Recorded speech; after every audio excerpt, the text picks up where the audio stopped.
Hello and welcome to the Shaman's View. I'm Dr. Alberto Villoldo. I want to share with you today the lessons of the shaman's flight, of the spirit flight. And I know that the title of today's topic is really catchy. Why do witches need a new broomstick, a flying broomstick? But the origin of the witches flying in brooms is a tremendous illustration of the biases that were perpetuated against women during the Middle Ages and against any woman that practiced any kind of healing, midwifery, herbal medicine, how they were tortured and killed. Why were more than 100,000 women killed and tortured during the Middle Ages for practicing supposed witchcraft? Now, one of my favorite tests that they did to the women was to submerge them underwater for 10 minutes. And if, when they were brought out of the water, they were still alive, it was obvious that they were a witch. And at that time, they were decapitated, and then their body was burnt. If they came out dead, like 100% of them did, they were determined to be noble and good women, and their souls were blessed so that they would go straight to heaven. So this is part of the tremendous abuse perpetuated against the feminine and against women. Now we see witches flying on broomsticks. And when you look at the anthropological lore behind it, it's because supposedly the women, the wise women, would anoint their broomstick with psychoactive substances, particularly the fly-agaric mushroom. This is the Amanita muscaria that is very powerfully hallucinogenic, but also that gets you very sick. It has scopolamine and atropine and elements that will make you nauseous and vomit and give you stomach cramps. But if you apply it vaginally, you bypass that whole process of breaking down these toxins in the liver, and you could go straight into the spirit flight. And then, of course, the women would board their brooms that they would rub against their vaginas to fuel their flight through the heavens.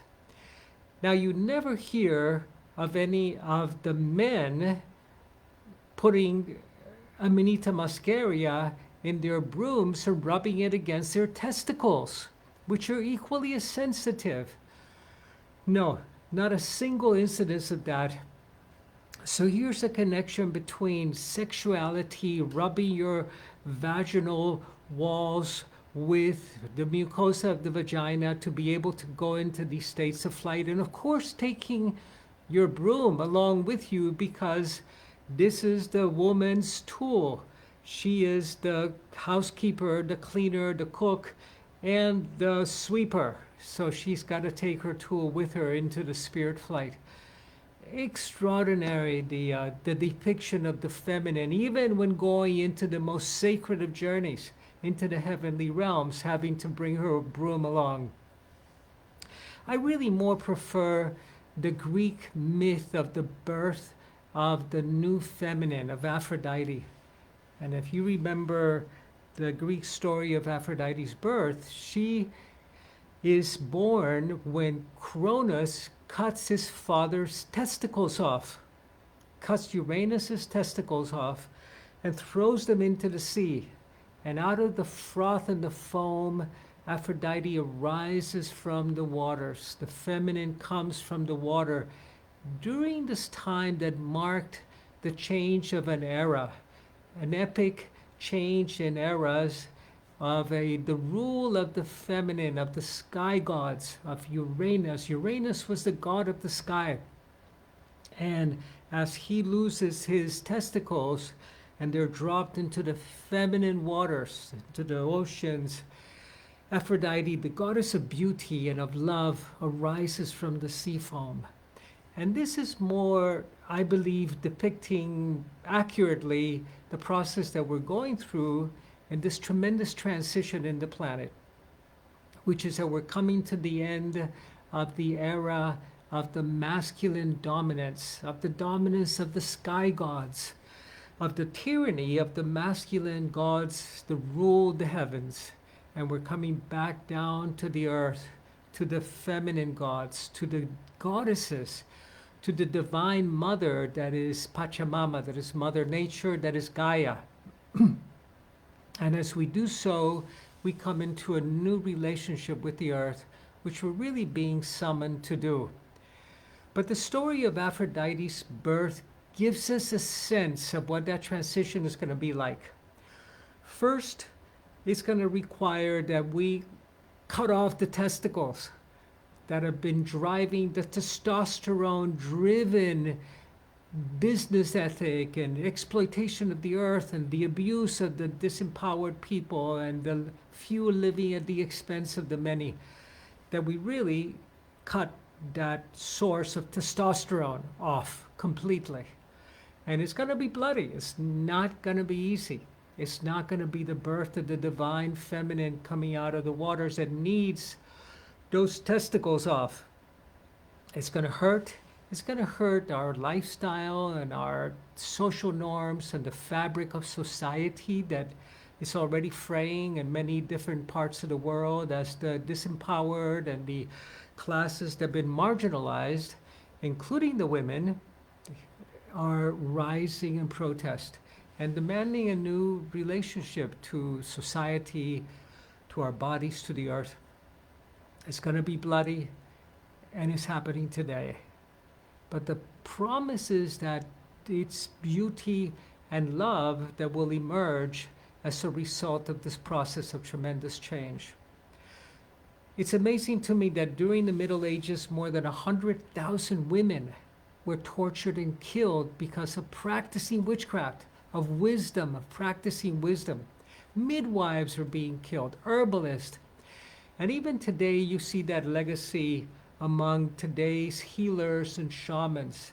None of them want to prepare their own brews and their own herbal medicines and pick the flowers and the plants from nature that are healing. They want to buy the packaged and the pills and the medicines that have been produced pharmaceutically or in laboratories, instead of producing them in your own alchemical laboratory, which is your kitchen. And this is where we have to find our medicine and our healing today. So the challenge that we have today is, how do we do that? How do we bring back the ancient wisdom that the women carried? Well, we do that by going through this process of releasing and shedding all that has to die for the new to be born. In this moon that we're in right now, we're in the dark moon. The moon today is no longer reflecting the light of the sun. She is mysterious and veiled in her own totality, in her darkness. So we want to prepare for our fire ceremony today, which is the ceremony of the dark goddess, of the dark moon, where she's not lit by the sun, by preparing a death arrow, as we have done before, that we're going to bring to the fire. And this is perhaps humanity's most ancient ceremony. It's the ceremony of the fire and the ceremony of the dark moon.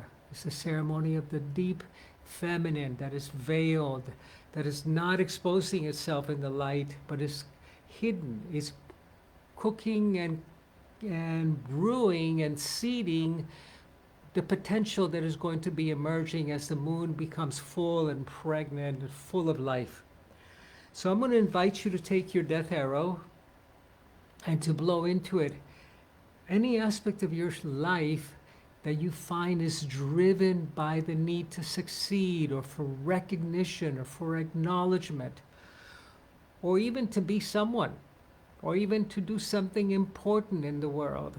Because this is that testosterone drive to succeed that needs to be let go of, so that we can be part of an organic feminine process of being mulched and transformed, of dying and being reborn into the new. So I invite you to take your candle and to prepare your candle for our fire ceremony today, and to blow into your stick that which you are ready to let go of.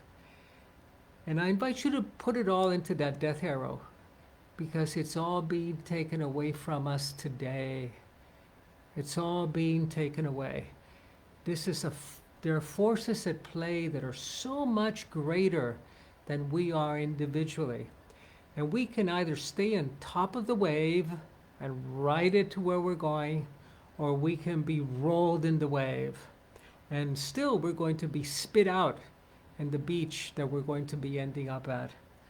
So let's lighten up our journey and blow into that stick everything that drives you to succeed, to be better than you've ever been before, to be superhuman, to be extraordinary, to be the most high expression of yourself. Release all of that so that you can be the most true expression of yourself.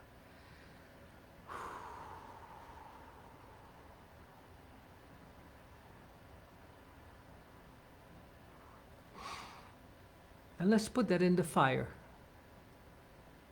Releasing to the fire all that needs to be consumed. So like the phoenix, once we have been completely consumed, we can rise renewed.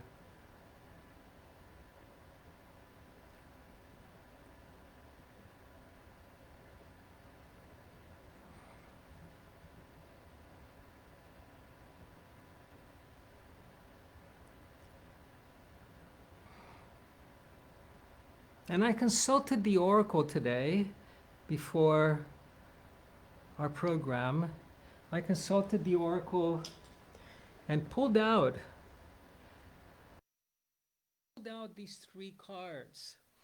The very first card that I pulled out was the Tree of Life. The Tree of Life showing me that we are in the process of renewal and of really reaching down deep into the earth with our roots at the same time that we reach to the heavens. That we have to remember that we are doing this in effect in conjunction with our mother and returning to our mother, the earth. That this is the work of our mother. That this is not the work of the father, of the sky father, but of the earth mother. And that's going to bring us to the medicine, to the sacred medicine, which is the Andean Cross. And the Andean Cross, of course, represents the lower world and the upper world coming together in perfect conjunction over the circular element in the center. This is that proverbial eye of the needle that we're all invited to be going through today. And as we go through it, we will step into that transfigured, transformed self that we are in the process of becoming.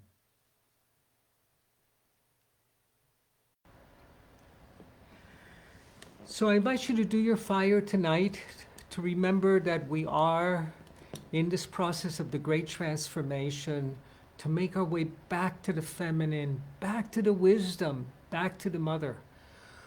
To open up your alchemical laboratory in your kitchen, to prepare your witch's brews, to take the herbs from your garden, to take the fall herb or the spring herbs and to prepare them, to make your food your medicine, and to find what it is that you need to do in order to recover the sacred feminine within you.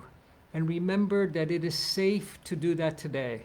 We're not going to be burnt at the stake again, like so many of us were at one point. So I invite you to take that step, to summon it, and to know that what you're doing is not only for the healing of your body, but that as the health of your body goes, so goes the health of the earth. As the fate of the earth goes, so goes our fate and our destiny. Thank you for joining me today for the Shaman's View. It's great to be with you. Do your fire ceremony tonight for for the empty moon, for the new moon, for the dark moon, and find out what treasures and mystery she has to store for you. Blessings.